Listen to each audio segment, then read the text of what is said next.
I told a coworker that I like to just walk around in the mountains until I find a scene that makes me involuntarily smile. This one does the trick. I'm going to sit down and sketch it.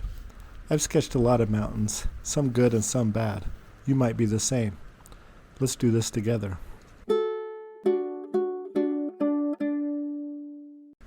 Sketching a mountain shouldn't be that hard, right? It's just a series of triangles for the mountains and then upside down for the valleys.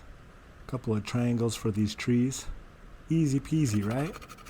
Well, I started out doing that, and I'm doing this on rough pastelboard. You can hear it scritchy, scratchy.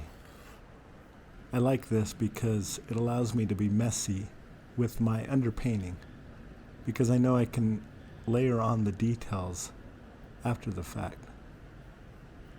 I really like the spontaneity that I can get from these colors, and my whole focus right now is to just block in the area and get some of the main parts of this mountain. I want to preserve the whites of this mountain for the snow, so I'm careful to put in the granite rock with the corner of that brush. I'm going to put an underpainting of yellow for that tree, even though it's green, just to see if I can preserve some of the highlights. Continuing with the yellow, I'm going to scratch in some more of the branches.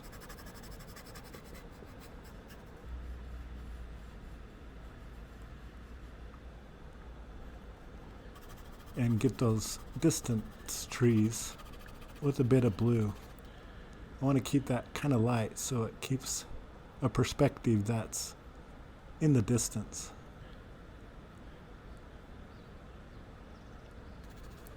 The sun is coming in from the left, so I'm going to darken the right side of that tree. The main reason I share these videos and do this art is it's really kind of fun and relaxing. I like doing it. It's fun to see what I can do with a pencil and a paintbrush. I really like the spontaneity of seeing what the colors do when I wet them. I like fiddling with the drips and just not being too precise. And these trees in the mountains, they're not precise either. There's a lot of variety in nature. You can hear by this motorcycle that I'm not far from the road. And that's okay. I like that I'm so close to nature. I live in a beautiful place. Now it's time for the non-water soluble pencils. This is where I can do some of the finer details on this sanded pastel board.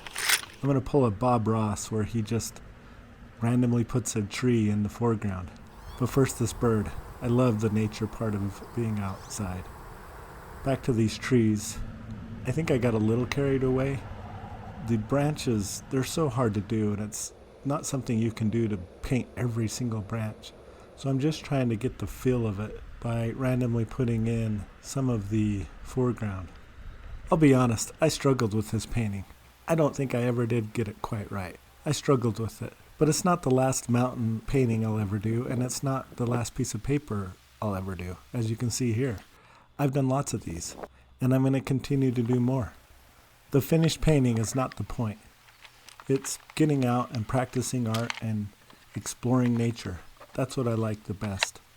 I like getting out and seeing more and more things, and I hope that you can find a way to do it too.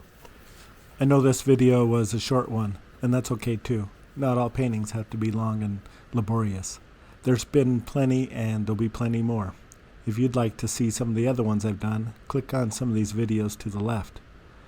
Thanks for exploring with me.